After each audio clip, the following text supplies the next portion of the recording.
Well, I'll tell you what, you guys probably already know this, how important you are to this church as well as in this church. But one way, if you didn't know, you should know, is Jason White and the band that you had up here is second to none in any of the rooms that we have. And I mean that sincerely. They are second to none in any of the rooms that we have. And we have really good talent. So you guys have the A team, seriously. Well, it's a pleasure for me to get to speak with you guys. I really don't get to talk to you very often, but I'd like to. And I know what you're thinking. It's like, well, then why don't you? Well, I'll go ahead and tell you the truth, but I hope this doesn't disillusion you about the way church works on the inside, the politics of this. But here's how this works. I'll just be straight with you. So Andy comes to me and he says, hey, Terry, would you speak at the gathering? And I said, Andy, I would love to do that, but I don't want this to get awkward, but I'm used to an honorarium, when I speak. And so he said, well, okay, we can do that. And I said, all right. So we kind of went back and forth a little bit with each other. And finally I said, I'll tell you what, how about $100? And he said, okay. So I Venmoed $100 to him, and here I am. I don't speak to you more often because I can't afford it, all right? That's how this works, okay? Seriously, I want to talk to you about a particular issue, kind of a one way or another kind of a question. But let me start by telling you a story. Once upon a time, in a faraway land, there lived a king. And this king had a beautiful daughter. She was a beautiful princess. And the princess, as time passed, fell in love with a young man. And they loved each other deeply and felt that they couldn't live without one another. And so she went to her father, and her father said, he is not of the same caste that you are. And it's forbidden by law for you to marry him. And in fact, it's offensive to me as the king, as your father, and I forbid you to see this young man. You're going to marry someone that's appropriate to you. And so she tried to break this off, but neither she nor the young man were willing to do so. And so they continued to see one another. And when the king found out, he had the young man arrested. And he decided that he was going to make an example of this. And so he called the kingdom together into the great amphitheater, and he placed the young man in the amphitheater. And here was the situation. There would be two doors behind which he could not see. And behind one of those doors was a tiger, a ferocious tiger. And if he opened that door, he would die. The tiger would kill him. Behind the other door was a woman. And if he opened that door, then he would not die, but he would marry that woman and he would be banished from the kingdom, but he would live. Well, the princess was able to find out ahead of time which door would have the tiger and which door would have the woman. But as it happened, the woman that was picked was one of her rivals. It's someone that she hated and someone that she felt had tried to take him away from her. And so she had these bitter feelings toward this woman. And so the day came. And so the young man is standing there and the crowd is buzzing and they're cheering loudly. And in front of him are these two large walls with doors in it, and he has to make his choice. And so the king is up in his box and his daughter, the princess, is beside him. And so as he looks at the two doors, he looks up to her for guidance, for some kind of help. Well, she's in a quandary, isn't she? Does she tell him to open the door with the tiger? He would die, but at least her rival wouldn't have him as her husband for the rest of their lives. Or does she love him enough to let him go and let him marry the other woman, and knowing that she would never have him, but he would be alive?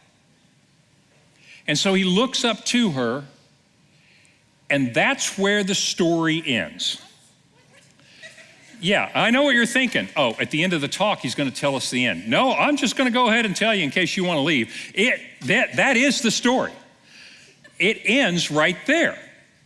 And the reason it ends right there is you now feel the angst and you feel the pressure of what will she do and what will he do?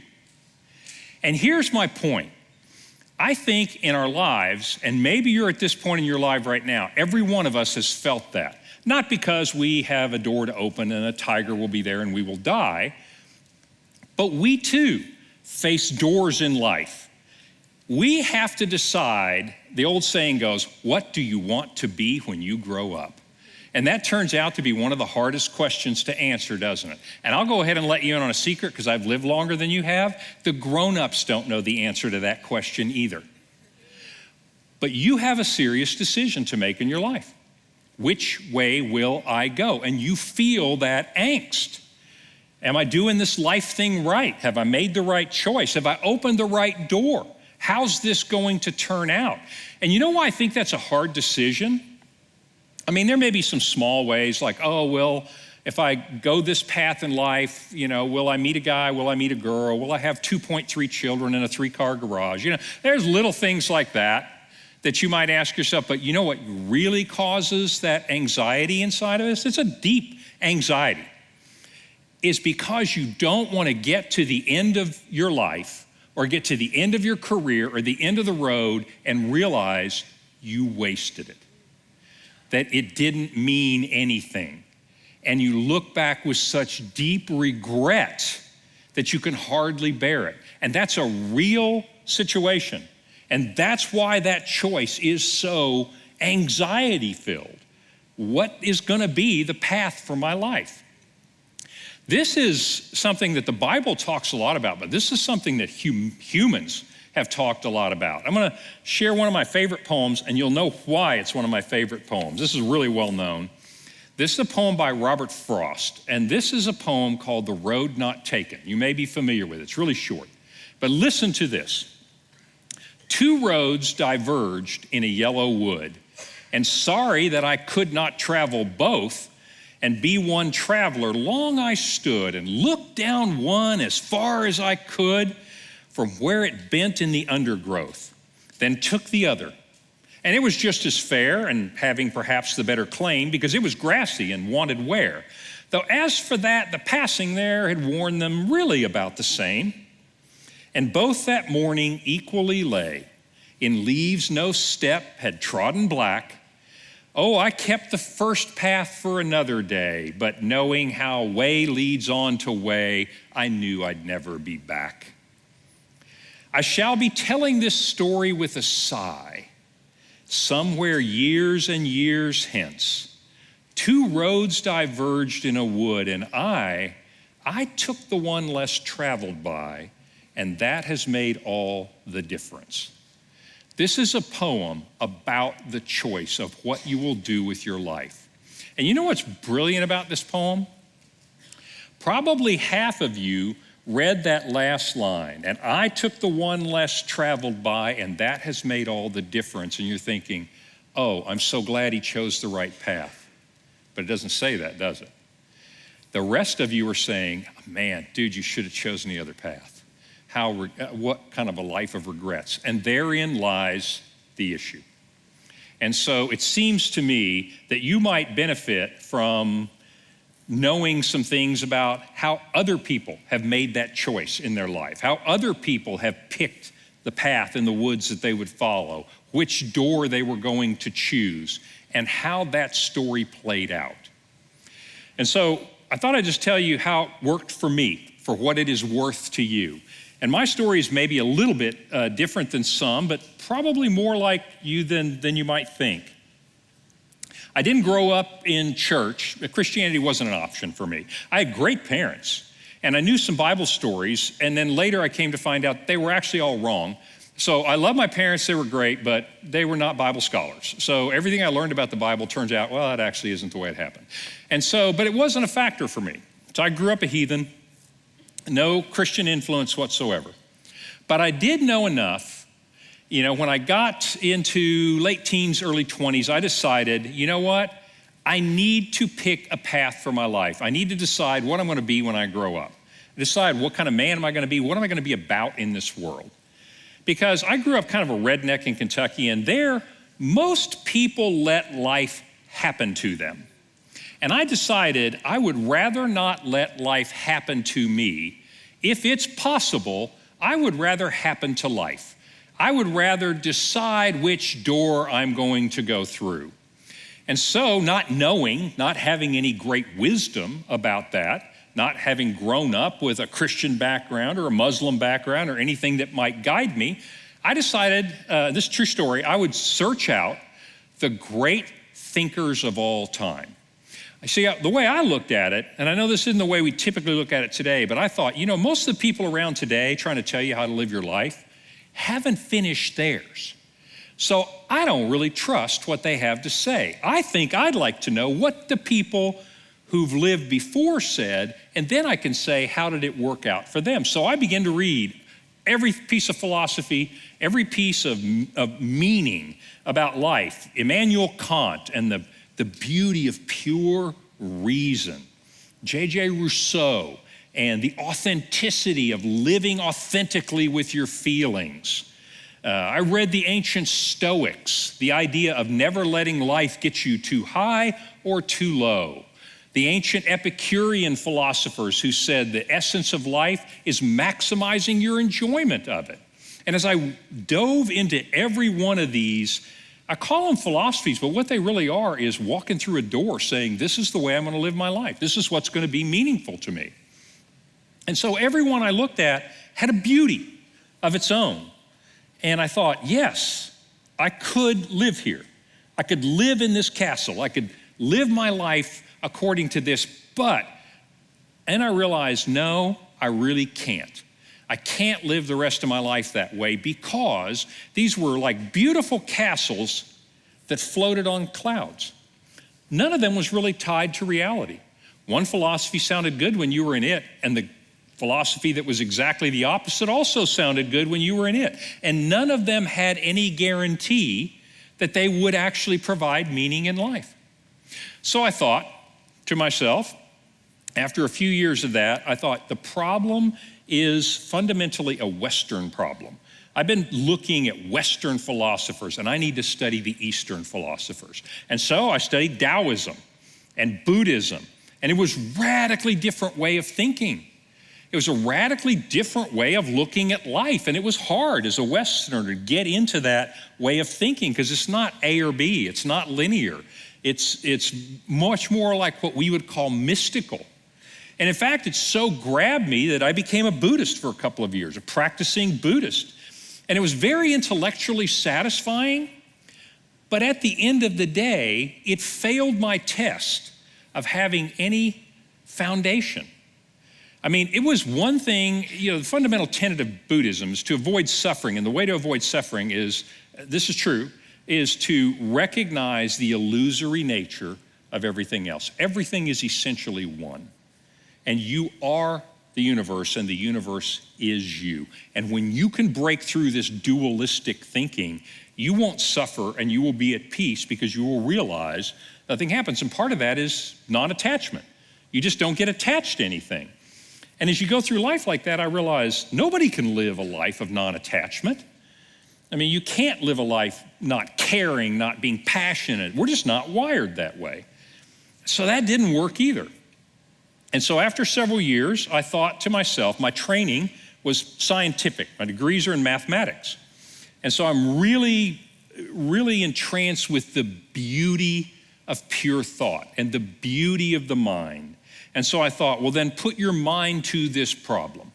What indeed would science, would rationality say is the way to lead a meaningful life? And you know the answer I came up with? Agnosticism. Agnostics come in two flavors, strawberry and vanilla, okay? And so one flavor of agnosticism says, you can't know if there's anything beyond this world. It's not possible to know if there's a God or not. I was not that flavor of agnostic because I wasn't even sure about that. I was the other flavor which says, I don't know if you can know or not, but I don't know. And consequently, I'm going to live my life according to the rules of science, scientific inquiry, and according to pure rationality. And I was a happy little agnostic for about 2 years. And the problem, and some of you probably have embraced this, and I know I'm going pretty quickly, but some of you have probably been on a path similar to this. You're looking for something that will provide meaning in your life. The problem with agnosticism is you don't know anything. The only thing you know is what you can prove, what you can demonstrate. You live a scientific lifestyle. And I was really pretty happy with that for a while until I realized, and it just hit me one day like a ton of bricks, is I was such a hypocrite. And I'm not, if you're an agnostic, I'm not accusing you, I'm just telling you. It occurred to me, I am such a hypocrite. I've claimed to lead a rational scientific life. But here's the reality. Everybody believes in something they cannot demonstrate to be true. In fact, you believe in 5 things before breakfast that you cannot demonstrate to be true. And I thought, here I decided that you can't know if there's a God, so I'm not going to be governed by any God. You can't know if there's some universal intelligence in the universe, so I'm not going to be governed by the Buddhist scriptures or the Vedas or any of the other scriptures. I'm going to be scientific. And the problem is, I believed in all kinds of things that I couldn't prove. I was superstitious. Everything I believed in my value system, it's right to do this, it's wrong to do that. Then I met other people that said, no, actually, it's not wrong to do that. And actually, it's not right to do that. And I began to realize, why do I believe that? Can I prove that? No more than they could. And so the idea of being an agnostic, saying I don't know and I'm going to live as though I don't know and I'm just going to live scientifically, nobody does that. Nobody can do that. I was kidding myself because the truth is I believed things deeply and passionately. There was no way science could support what I believed because that's not the role of science. Well, needless to say, I'd hit the bottom. I mean, here I was, happy being an agnostic. I've literally studied everything at this point in time, every major idea in all of history. And I get to the end and it's like, well, here I am back pretty much where I started, except I've ruled out all kinds of stuff. And then a friend of mine said to me, you ought to read the Bible. And I'm like, I never thought about that. And literally, I had never thought about reading the Bible. Just never occurred to me. Because you see, I'd read Sigmund Freud by that time, gotten heavily into Jung and Freud and that sort of thing as part of it. And one of the things Freud said about religion in general is that, and Freud was an atheist, which is not a logical position, or I would have been an atheist. But he was an atheist, and he said, God is nothing more, whether it's the Buddhist God, it's the Hindu gods, no matter what God it is nothing more than a daddy wish, meaning you just want someone to take care of you and you need to make up somebody. My granddaughter stayed at our house the other night, and she spent the night, and so she went to bed and she just couldn't go to sleep, and she was really unhappy until we realized she didn't have Ducky and Kitty. Right? And so she's got these 2 stuffed animals. If you still do, don't raise your hand, okay? Don't need to know that. But once she had Ducky and Kitty, boom, she's out like a light. Why? Because she feels secure. Freud said that's what God is like. And I thought, well, he may be right about that. Maybe that's really all this is. Maybe God is nothing more than the cosmic security blanket, right? So I was kind of predisposed against religion, but I thought, okay, I got nothing to lose. I'll read the Bible. So I pick up the New Testament and I read the Gospel of John. As I'm reading the Gospel of John, now this is not the part where I tell you something supernatural happens or my heart was strangely warmed like John Wesley. It wasn't. I'm not even sure I actually had a heart at that point in my life. Just pretty much cerebellum and that's it, And so it needed to make sense to me. If it's going to be religious gobbledygook, like a lot of the religious texts I had read, I wasn't interested in it. But then I started reading it and I realized, okay, this is really different. And I mean that sincerely. And I teach that today because it's still true. It is really different. And so why is it different? Well, fundamentally, it's different for 2 reasons. One is it actually claims to be true, most belief systems don't claim to be true. And when I say true, I mean they conform to reality. And that when you live this way, you're not just living in a way that will make you happy, that will make you feel good about yourself. You're actually living in a way that is consistent with the way the universe is made and the way you were made. That is way more scientific claim than most scientific theories, to be honest with you. I thought that is really interesting. And it actually had evidence. Most philosophies don't have any evidence that they are true. And most religions don't have any evidence. You just need to believe. And I thought that's what Christianity was about. Well, you just got to believe. You got to take the big old Kierkegaard, the big old red Kierkegaard, big old leap of faith. I'm not about to take any big old leap of faith into the unknown. That's just too unscientific. But I start to read this and I realize this has actually got data behind it. This is tied to real people in real history. I mean, I've read enough history to know that Jesus obviously lived. And I read enough history to know he definitely was crucified by Pontius Pilate. Nobody doubts that. It's not like some of the stories in other religions, you're like, that is a fairy tale. This is tied to real people in real history. So this had evidence that it could be true. And the second reason, and this is what's really different about Christianity, this is kind of what just set me back and made me rethink some things. Christianity is not about what am I going to put my trust in? Because that's what most belief systems are. I mean, whether it's materialism, you're going to put your trust that a bunch of stuff is going to make you happy. Or romanticism, that a shining knight who carries you off on his white charger or the beautiful princess is going to make you happy, right? Okay, those are fairy tales. This is not like a philosophy that says, look, if you'll just think this way and if you'll just follow these rules, then you will lead a meaningful life and a fulfilled life. It wasn't about what you were going to believe. It was about who you were going to trust.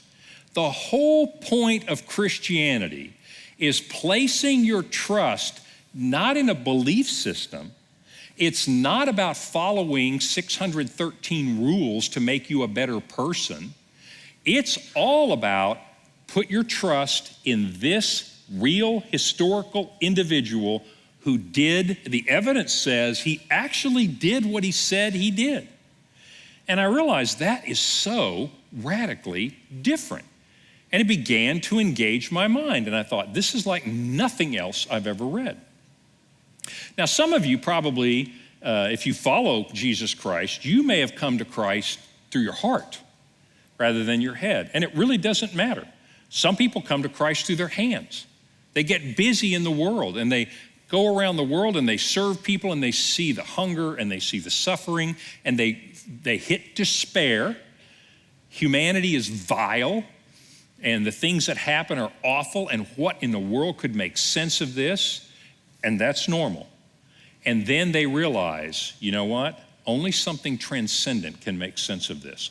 Only Jesus Christ can make sense of this. Sometimes people come to Christ through their hands, sometimes through their heart, and sometimes through their head. But whatever it is, it can't stay there. You can't be a Christian who just does good deeds. And you can't be a Christian who just has love in your heart for all of humanity. I love humanity. I don't care for individual people very much, but I love humanity, right? A lot of you, though, love people, and that's good, but it can't stay there, and it can't stay here. Christianity is the most reasonable thing to believe. Forget the faith, forget anything else. It is, just stack up any other system, it is more reasonable than anything else. Well, as time went on, that went from my head and it went to my heart and it went to my hands. And at that point, I was all in. And so I decided this is what leads to a meaningful life. And it wasn't until then I opened a door and walked through the door. But I tried and looked in everywhere else you could look in. And maybe that's your story too. Maybe you've been trying doors, hoping there's not a tiger on the other side. And maybe I'll try this lifestyle out. I'll try that lifestyle out. I did that a lot too. I'll be a Buddhist for a while. I'm going to be this for a while. I'm going to try this out. How does this work in my life? That's a smart thing to do. You need to not just sit there and let things happen to you, is go seek a meaningful life. Well, when I got to the end of the road, finally hit Christianity, my story actually began there, because all the years before that were trying to find what is a meaningful path in life. And once I did, that's when my life started, was when I walked through that door. Everything before that was preparation. And I can assure you, I walked through that door when I was older than you. And so it's not like there's a time expiration on this. You can go through that door and start your life anytime. But let's switch this now that you know my story, or at least in brief. And I hope that you can resonate with some piece of that. And if not, maybe you'll at least take my word for it that Christianity is the most reasonable, scientifically validated of any other philosophy. Happy to stack it up, been there, done that, looked at everything you can imagine. But here's the interesting thing about your story. You see, I think you are a little bit like our guy who's standing in the arena, and he's got the two doors in front of him, and you're looking around for somebody to, where's the tiger, because I'm not going there, You're looking around for some help. And I'll tell you what, there are an awful lot of people who would like to tell you which door to open. You got to know that. You're the most marketed to generation in the history of humanity. I mean, think about it. This should shock you a little bit. It shocks me. It scares me to death. And that is, advertisers target people from 18 to 34. Now, you wouldn't think people from 18 to 34 have that much money. You'd think they'd be targeting people like me, right? And you'd be seeing commercials for Canes and Depends underwear and, stuff like that. But they're not. They're targeting you. You are the most marketed to generation. Now, they know that you're savvy. You're actually smarter than the average person. Your whole generation is smarter because you've been marketed to so much. So they're not going to come to you, and they're not going to sell this to you by saying, I got the best product. You don't really care about that. You heard that lie so many times. I got the world's best cup of coffee. Oh my gosh, congratulations. That's an Elf reference. Anybody get that? Never mind. Education system, clearly problems in the education system. But my point is, you've been marketed to a lot, and here's how people market to you. They don't market to you by saying, you'll look cool if you drive this car. Yeah, you might go for that, but probably not. You don't believe that either. Seriously, you guys are into craft everything. You're into the slow way. You probably haven't even used your microwave. You probably don't use some of the modern convenience. You know why? Because it's not authentic enough. Advertisers know this about you. And you know what they're going to say to you? You can be a person of meaning and lasting importance if you buy our product. I kid you not. Watch the commercials that are aimed at you. They're all about save the planet, do something good. For heaven's sakes, order your Domino's. Why? Is it good pizza? They're not telling you it's good pizza, but it comes in an electric vehicle. You guys know this, right? This is a cheap ploy to say you should eat Domino pizza. I just tell you, it's not as good. I'm there. But you are saving the planet if you do. What are they selling you? Everybody wants to tell you what a meaningful life looks like. And I really have sympathy for you because you're standing in there and you don't have the problem our friend had that nobody's giving him an indication. You got everybody in the whole place yelling to you, pick that door, no, pick that door, no, pick this door. And it's really hard when you hear all of that. So I thought I would distill this down to two pieces of advice, if you'll permit me. In my kind of fatherly way, I'll give you two pieces of advice. And the first piece of advice is, ask yourself this question: what is worth committing the rest of your life to?